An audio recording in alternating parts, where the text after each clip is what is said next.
right, I'm excited about the afternoon session. We're going to start off with a panel on alternative energy and sustainability. It's going to be moderated by John Failla, who's the founder and director of Smart Energy Decisions. So I think he's got a great group assembled, and I'm sure you'll find it interesting. So take it away. Okay, thank you very much. Good afternoon, everyone. I'd like to thank everyone at Urginet for the gracious invitation to participate in this panel. You're based on what you outlined today, it seems like you've got a very exciting execution plan lined up against your vision, and it'll be interesting to see how things continue to unfold for you. Smart Energy Decisions is a information resource that is in development right now and will launch in January. It's targeting energy managers and facility managers at commercial and industrial customers. And our mission is to help those companies accelerate their adoption of energy efficiency programs and renewable energy.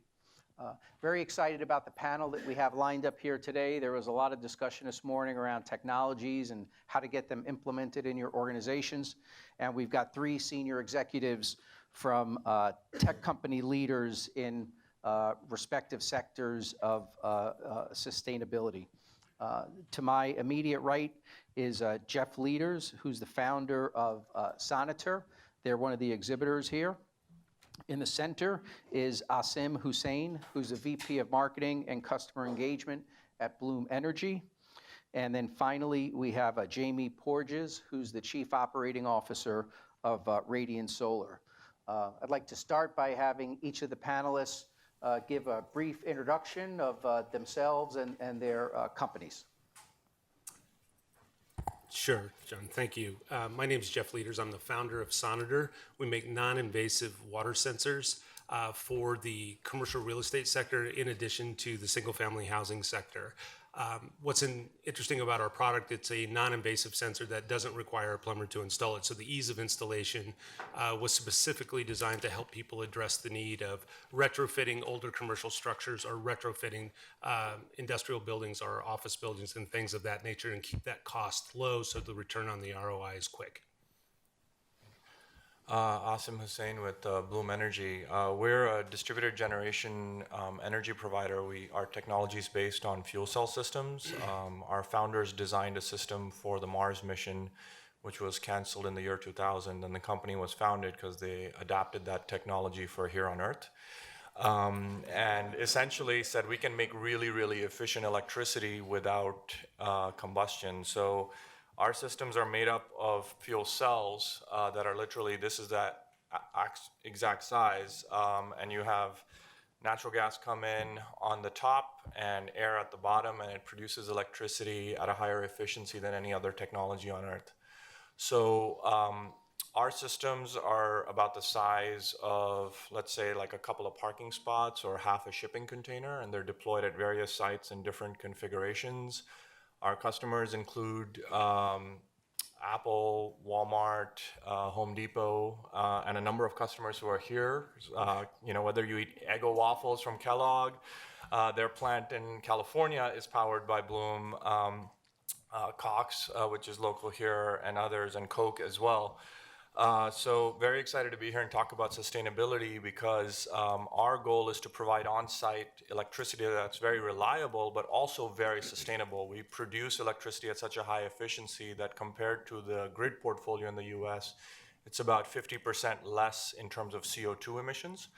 And we run at a very high capacity factor, so we're actually producing that 50% less every single hour of the day. And the other aspect for our technology is we don't use any water in normal operation. So. I'm Jamie Porges, COO and co-founder of Radiance Solar, and we are 7 years old, Atlanta-based, and when we started the company in Atlanta, Georgia, it was like trying to sell ice to the Eskimos. There was no solar in the state of Georgia, and we were thrilled to get 5 and 10K, these 20-panel projects. And since then, we built, a couple years ago, we built a 20-megawatt plant down in South Georgia. We really are focused on the commercial and utility scale space. We've done projects in Mexico and throughout the Southeast and elsewhere. And part of our focus in getting into this business was really looking at an opportunity because when we looked at solar, we said, it's a great product, but we have to lower the cost, and we have to take all the soft costs out of it, as well as some of the hard costs, and that's what we've been very focused on. We work with the DOE, the Sunshot Initiative, and have several patents in working with Georgia Tech on a project to lower the cost of solar. And I really see that, if you had told me several years ago that we would be where we are today, I'd say we'd be order takers, and we wouldn't have to market at all. But it's really such a competitive market, and we'll talk a little bit later about cost, how important cost is to the equation with anything, solar included, that we still have some work to do. But the solar revolution is we're quickly approaching grid parity at all scales, both from wholesale all the way through the retail market. So it's an exciting time. Okay, thank you, panelists. As I mentioned earlier, the goal of today's panel is to really explore and debate some of the emerging technologies that are taking place in the area of sustainability and energy management. Before we get into talking about some specific technologies, I'd like to really ask the panel to address a couple of broader umbrella questions. This morning we saw the Verdantix data that reference what the drivers are for C&I customers to engage in sustainability initiatives. So I'd like to ask the panel if you believe that the increasing volume of new technologies is driven more by an interest to decrease cost or to be veiled with a sustainable message. I guess this is an important umbrella question, so I'd like each of the panelists to address it, and maybe we could start with Asim on this one. Sure. I think it's both, and I hate to say that. I want to reframe the question a little bit. I think for something to be sustainable, it has to be viable economically in order to scale, right?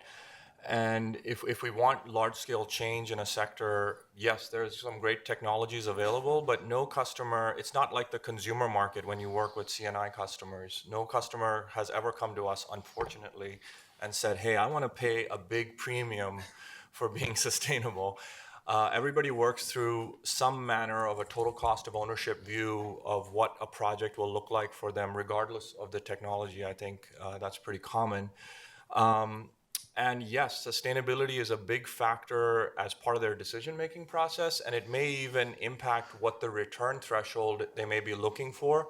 However, it's got to be accretive to their business. When you are working with a retailer who has a very low margin business, and they have a P&L at every store, they're certainly not going to take action that is going to somehow impact that adversely. What they'd like to see is systematic savings. And the other aspect is, I think the biggest message I could deliver here is it's not mutually exclusive. Sustainability and cost savings go hand in hand. And I think that's a very, very exciting time for the sector. Jamie? I'd agree with everything you just said. With when we got into the business, someone once asked us, how will you define success? How will you know you're successful? And I said, well, when we're selling solar to people that hate tree huggers, that's when we'll be successful.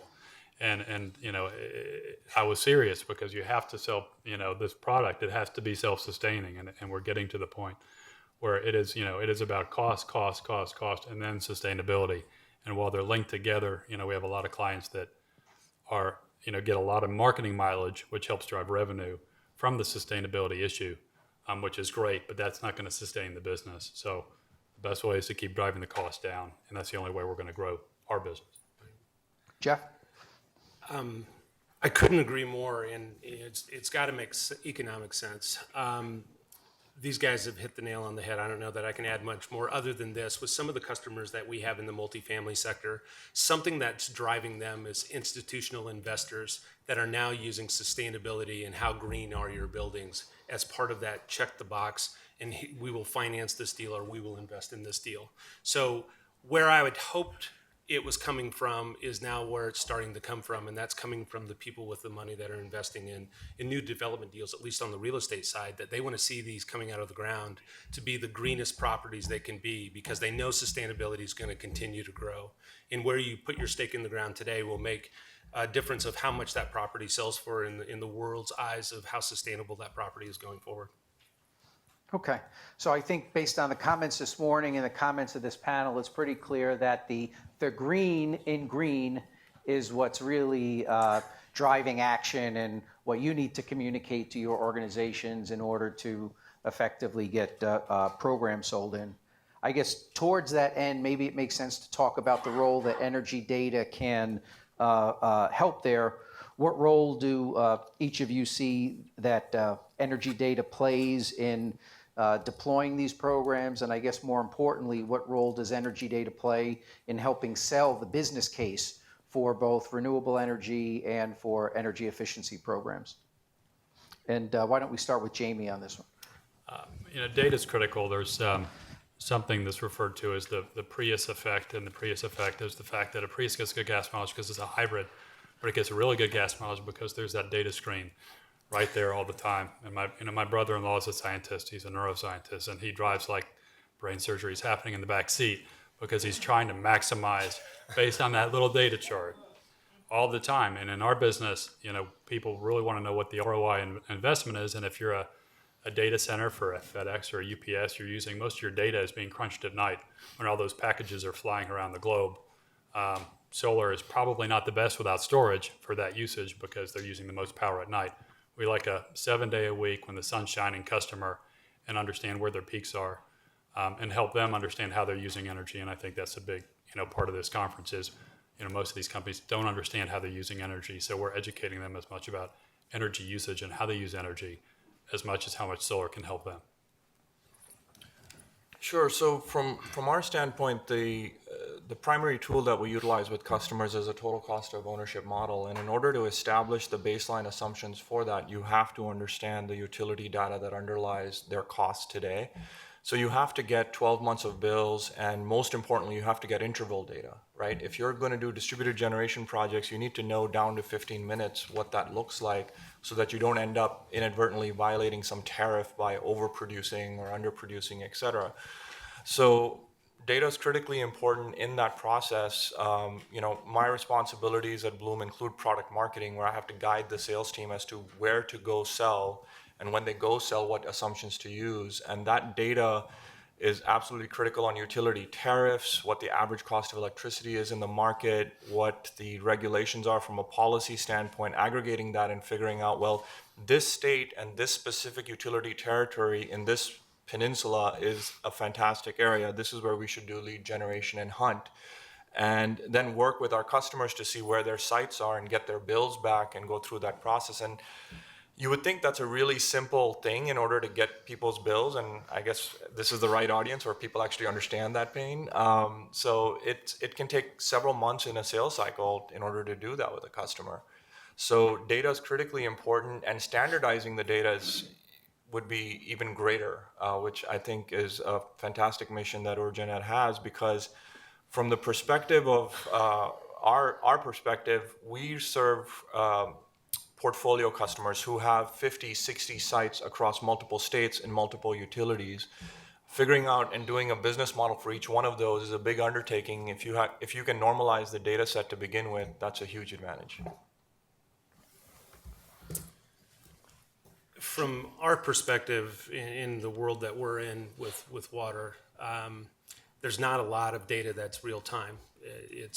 There's a pretty good lag, at least in the past, there's been a pretty good lag, and that's where we've tried to make a difference. When we speak in real time, we're talking within seconds from our sensors of when they're connected. And that's important when you think about where water is in a place where it shouldn't be, like in leaks. The time it takes to identify a leak can cost a lot of money and can do a lot of damage. So from our perspective, the immediacy of data in the way that we do it is very important and key. And it's one of the advantages that we view that we have over some of the existing technologies that are in the water space that you may be looking backwards 30 or 45 days or at best maybe an hour. But we're trying to change that, and we're trying to be a data generator. So obviously we believe that data is very important. Okay. So tying, I guess, those two pieces together, the business case is really central and core to effectively selling these programs in, and good, credible, reliable, accurate energy data is really at the heart of being able to do that successfully. Let's move on to a couple of specific technologies, and maybe we'll start first with water. And Jeff, we'll have you start us off on this one. There's been a lot of media attention around water conservation, but I guess the data shows that the adoption is not what you'd like it to be, or any of us would like it to be. What's your sense for what's driving this lag, or not driving a increase in investment in water conservation, and what can be done about it? I think there's a couple of good answers, and one, it comes down to a utility that's woefully undervalued. Water is not priced as it should be, especially in California at the moment, but everywhere. And I think two things drive that. I sat on a panel and actually did a pitch competition called GreenNet 5 years ago, and there was a panel of VCs at that event, and their basic comment was to me, we love what you guys are doing, but water just doesn't cost enough, and therefore we don't see the return on our investment in it. So if you take the approach that, hey, water is just what it costs and what I pay my water utility, there's a reason there's not an investment or more investment in it, because it's hard to make sense of trying to make a return on the investment. What we look at is we think that's changing, and we think we're making part of that change. Most recently, Tim Cook from Apple and Eric Schmidt from Google, the chairman of Google, just invested in a showerhead company called Nebbia, and it reduces the rate of which water is used. So I see a change, and unfortunately it's taken a long time, but it's taken us a hell of a long time to get to where we are, and it's been 3 years of drought in California now, roughly. And finally, some people are starting to see the importance of water, and that it may be something that we need to think a little bit more about. Ben Franklin, quoted that, the worth of water when the well is dry, and that was 1746. So it's taken us a little while to figure out that it's a resource that needs to be treated with some respect, and when you don't have it, it becomes very costly. And I'll end with one statement of 2007, TVA had to lower their power generation at all their dams, and it cost them $300 million. So when you don't have it, or it's not in the right place, it's pretty costly. Asim and Jamie, any additional thoughts on that before we move on to? Well, I just wanted to throw a metric out there just in terms of power generation and how much water is used in power generation. I mean, it's about 12,000 gallons per megawatt hour. And to put that like sort of in a real world example, if you took Niagara Falls, it's 3 times the flow of Niagara Falls every minute that's utilized in the power plants. Now, some of that comes back, but there's a great quantity that's actually simply withdrawn from the power supply. And to the earlier example, there's been some power plant curtailment in Texas when they had their sort of peak drought situation about I think it was 2 years ago, where they had to curtail power because they didn't have enough power to operate their power plants. So it is a growing issue, I think. And also what I'm seeing from customers is folks are now reporting on it. And as soon as the CSR reports start to track it, you will see a change in the market in terms of, much like carbon emissions where we do scope 1, scope 2, et cetera, I think water is going to follow the same path. Got nothing else to add. You spoke to it very well. Okay. But just remember, every time you turn a light switch on, you're not just using electricity, you're using water. Okay. Unless it's from solar or blue. Unless Other than these guys, yeah. Okay, they couldn't help themselves. Let's move on to solar, and Jamie, maybe we'll have you kind of start the responses here. But there's been, in less than 10 years, there's been dramatic reduction in cost and improvement in efficiency for solar. Yet, I guess the U.S. is like 19th out of 20 developed nations' deployment of solar. Why do you think the U.S. is so far behind, and what do you think would be necessary to ramp that up? Well, this is usually the time in the panel where I like to thank Germany and Japan and California for being on the bleeding edge of technology and having high high feed-in tariff rates that have really driven solar in those markets. There's a saying in the South that we're slow to adopt, but we catch up quick, and I think that kind of speaks to the U.S. I mean, just speaking for in the state of Georgia, Georgia has about a gigawatt installed, and 5 years ago, there was not 1 megawatt plant in the state of Georgia. And so really the cost coming down is driving growth in the U.S. market significantly. And, the ratepayers are benefiting from that. I think, we'll talk about, the 30% tax credit going away and going to 10%. That's going to impact the market. We'll talk a little bit later about how that they could do it a little smarter. But, I think having a tariff on solar panels and then having a tax credit that the taxpayers have to pay for, that's, kind of the insanity of Washington. But the cost coming down is driving. I would just say that you're starting to see it now, significant growth. And I think in the state of Georgia, it will be, between now and 2022, it'll be, gigawatts as the EPA regs and the opportunity is realized in a state with a lot of sunshine, and it's happening, all over the country. So we're a little slow to get started, but we're ramping up very quickly. Okay. Any other thoughts from the panel on that? We'll move on then. I guess you gave a good lead into the next question, and you mentioned the investment tax credit. So I guess policy is a big driver as it relates to solar, and the ITC is supposed to come down from 30 to 10, as you said. And what are your thoughts and the rest of the panel's thoughts on what government should be doing through policy to try and help stimulate greater adoption of renewables and solar in particular?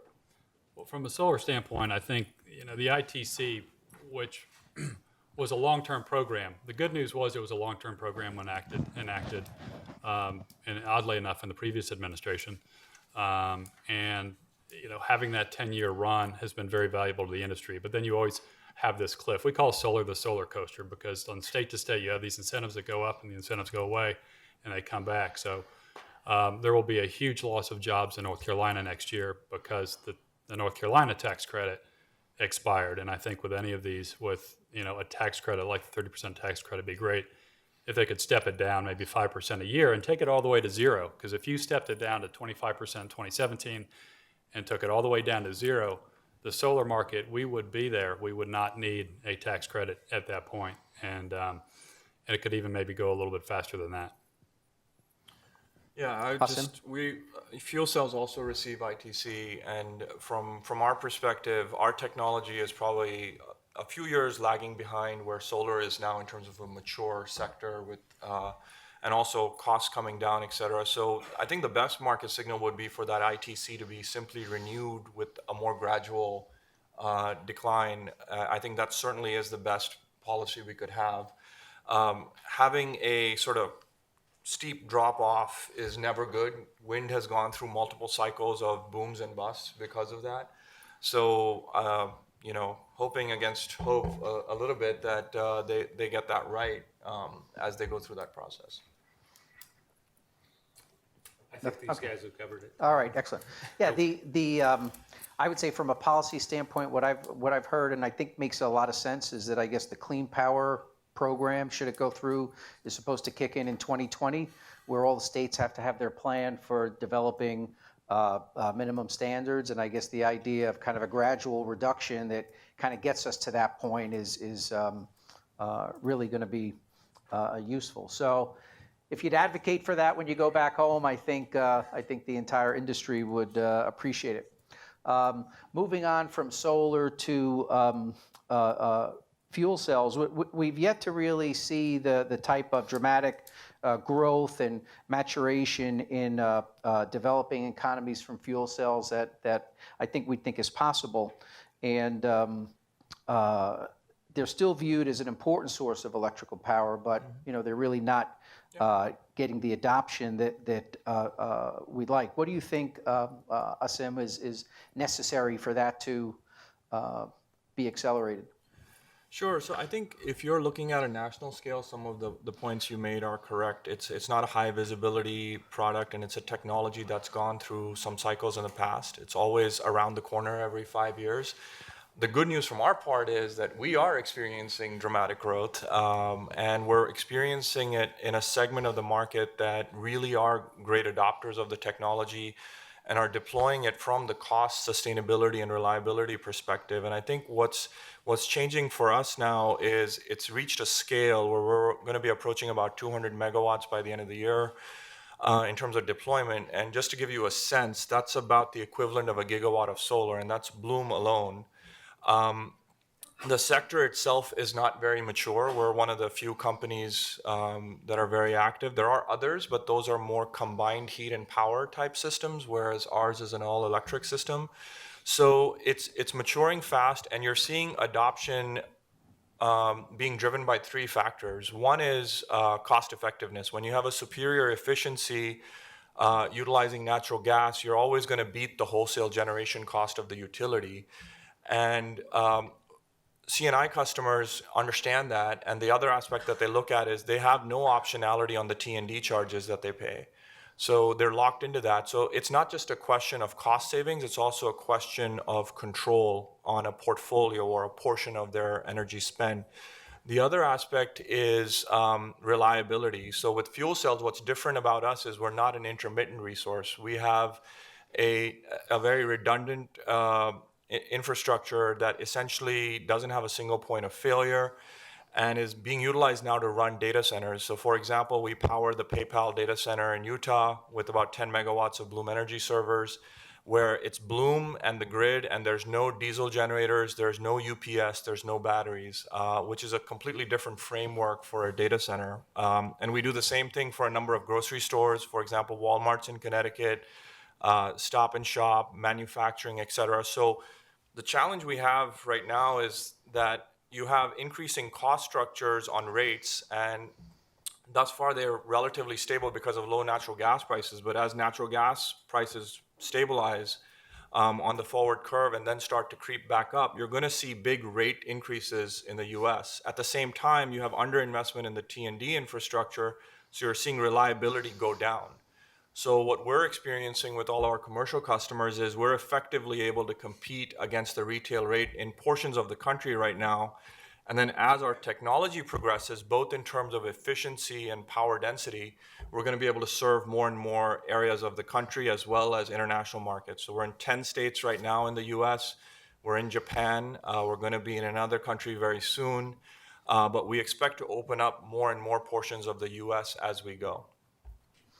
Okay. I've got a follow-up question. There was a lot of talk about the Tesla Powerwall. When are we going to see a Bloom Breadbox sort of for small commercial and residential? A surprise question from a fellow panelist. Being responsible for our corporate marketing, I get a lot of inquiries on Facebook from everybody who wants it at their house. And the reality is that what makes more sense from a system standpoint, service standpoint, points of operation is to serve a neighborhood versus actually be in individual homes at this stage. Our power density, as it's gotten better and better, the economies will scale. But right now, the smallest system we have is about 100 kilowatts, which is about 100 home equivalent that powers New York City Hall in Manhattan. We haven't gone smaller than that yet, but that is something that we're looking to do in the future. The other aspects of the technology that I haven't touched on is our founder is very, very passionate about energy accessibility.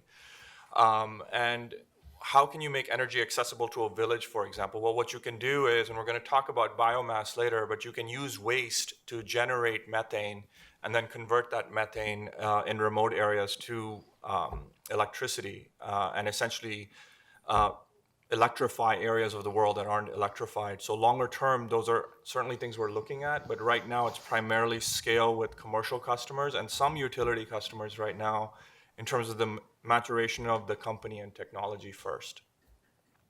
Jeff, do you have any surprise questions for Asim? I do not. Okay, However, coming from a background in the real estate development world, apartment communities makes, you start to think about, we used to look at when wind was, being touted as a generation, in places where we had built that were in the suburbs, we looked at wind generation, but a Bloom box at apartment community to where you have, 100 or 200 units could make some sense. Interesting. Well, that actually provides a good segue to talking about wind.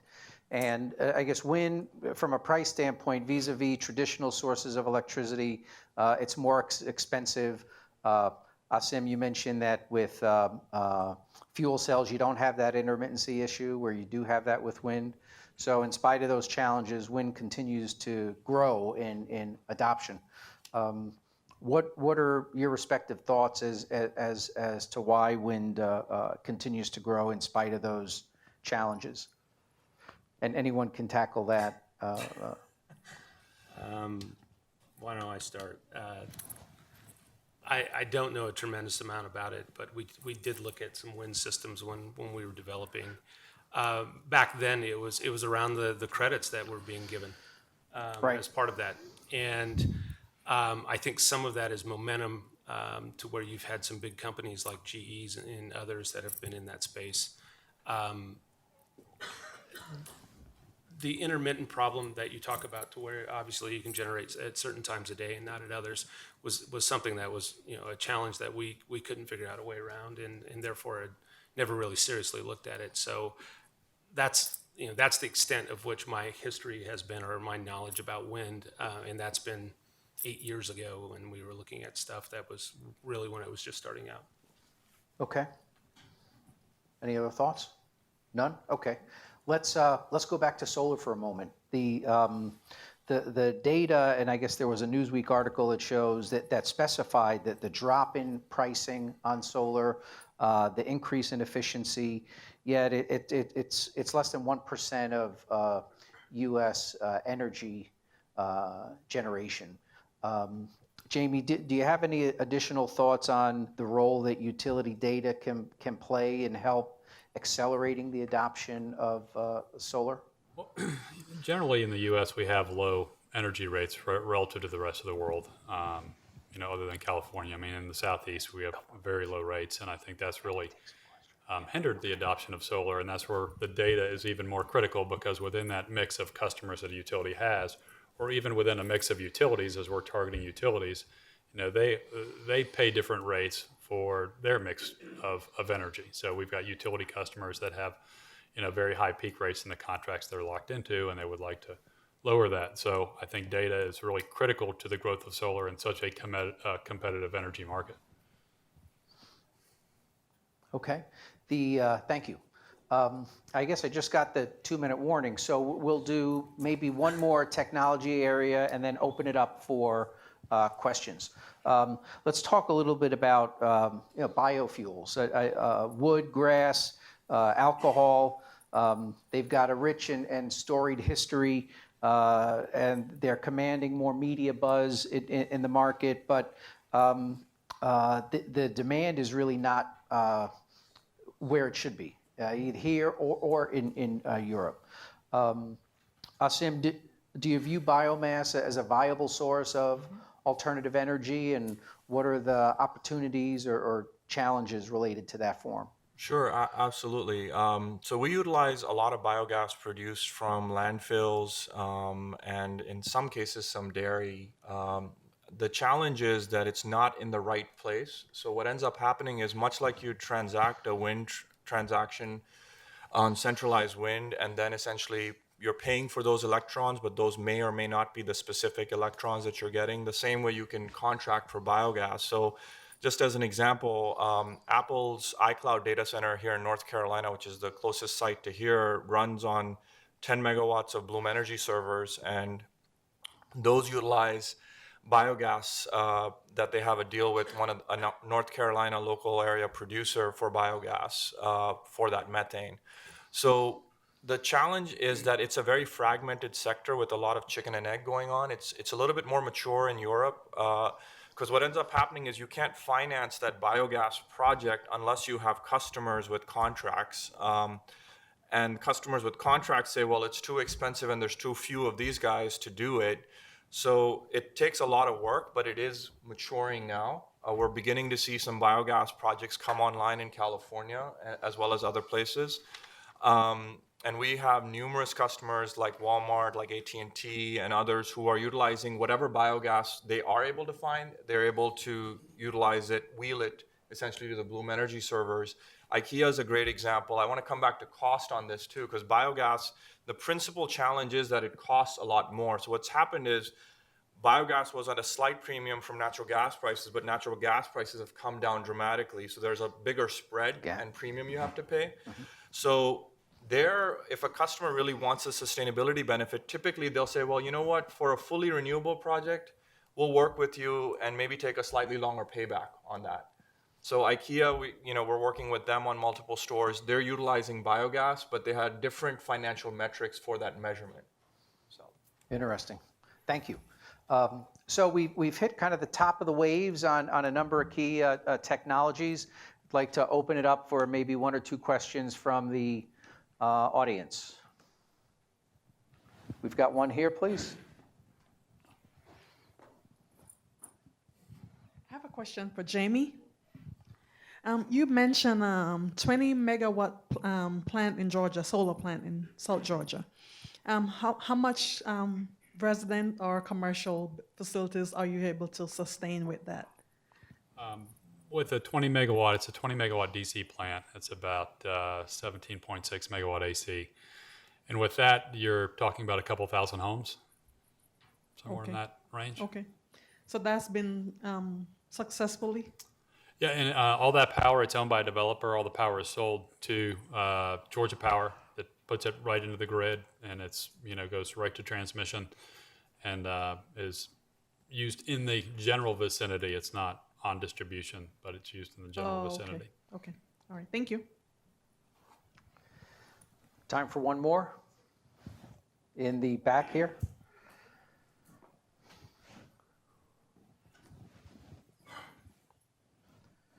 So that's the last question, right? Okay. Hi, Ben Walker from Hospital Energy. Kind of two somewhat related questions. First, what are some of the roadblocks in installing more of these types of technologies? Is it cost? Is it convincing people of the total cost of ownership? Does data play a role in that? And second, specifically, Jamie, what particular solar technologies do you see coming in the next few years that will drive down that cost? all right, so there's a number of things that can happen with any distributed generation project. First of all, and in most cases, utilities are very cooperative about allowing interconnections, but you have to be in an environment, in a state, in a utility where the regulations allow you to interconnect. That's an achievement in and of itself in certain municipalities.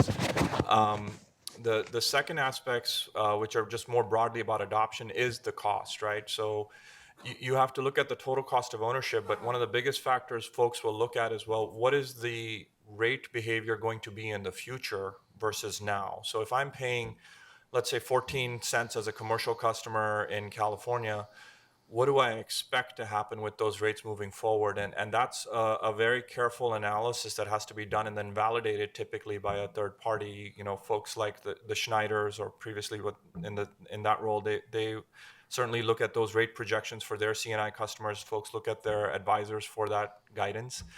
So, and then the last aspect is just purely education.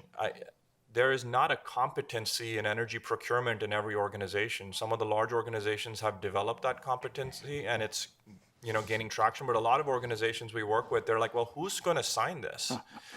And how does the P&L flow through from accounting down to the stores, et cetera, whatever the locations are?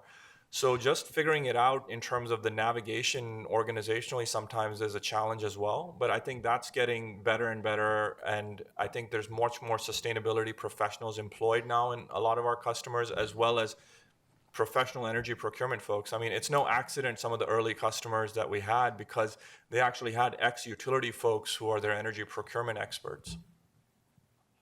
To that end, we had a client that actually makes components for solar system. They don't make panels, but they're a large integrated multinational company. And we had a proposal in front of them that had about a 3-year payback for solar. It was, phenomenal return on investment. And nobody wanted to take responsibility for putting panels on the roof if the roof leaked. So they killed the project just because nobody wanted to take responsibility for it. As far as technologies, the current technology of a solar panel, a polysilicon or monosilicon panel for the foreseeable future, those efficiencies are going up, a few percent a year, actually a few tenths of a percent a year. A 320 watt panel today, which is kind of standard for a polysilicon panel, was 5 years ago was like a 270. So they're getting more efficient, and really just from a cost standpoint, they're going to continue to be the cheapest way to go. There's concentrating solar technology out there. We've done a lot of SunPower. SunPower makes a phenomenal product, but it's very expensive. So I really think it's that kind of cost benefit analysis. It's really on all the other components outside the solar panel. Inverter costs, which convert the DC energy from the panels to AC, those have come down about 30% in the last few years, and they need to keep coming down. And then right now we're in a low commodity market, a low price commodity market. Aluminum, steel, copper. It's really helping our industry right now, and that's going to help push growth forward. So technology-wise, no huge breakthroughs. Storage will help the growth. Cheap storage will help the growth of our business more than anything else. So I just wanted to add one more point on the technology aspect, because what we're seeing also is a convergence of technologies. And what I mean by that is a large portion of our customers have solar and Bloom Energy servers at the same sites. And now with storage coming on, there's going to be this ability to essentially island portions of your load from the grid effectively in a reliability situation. So we're seeing a lot more excitement, as well as some projects that are going to be in the ground that are very exciting, that combine fuel cells, solar, and storage in a format with a microgrid controller that allows you to play into the ancillary market for the transmission authority to essentially provide support to the grid, as well as in case of a large-scale outage, essentially island from the grid from a very, very long period of time. So it's not really a technological change in one technology, it's more an integration issue, as well as when everybody's costs are coming down, it's a convergence that's probably one of the most exciting aspects of DG right now. Asim, I think you just teed up a topic for an entirely other panel. I'm excited about that. Deploying integrated technologies is a very, very exciting area. Jeff, any final comments on your part? No, other than I'd love to figure out how to use some of Bloom's technology to power some of our meters, because we're in places where we can't be there for long periods of time. So if you have a very, very micro small system, just this panel, right? And that may do it. So no, other than adding that, I'd love to figure out if there's ever a way to do that. But no. Okay, so when you read the press release about their deal going forward, it started here at Spark. Please join me in thanking the panel.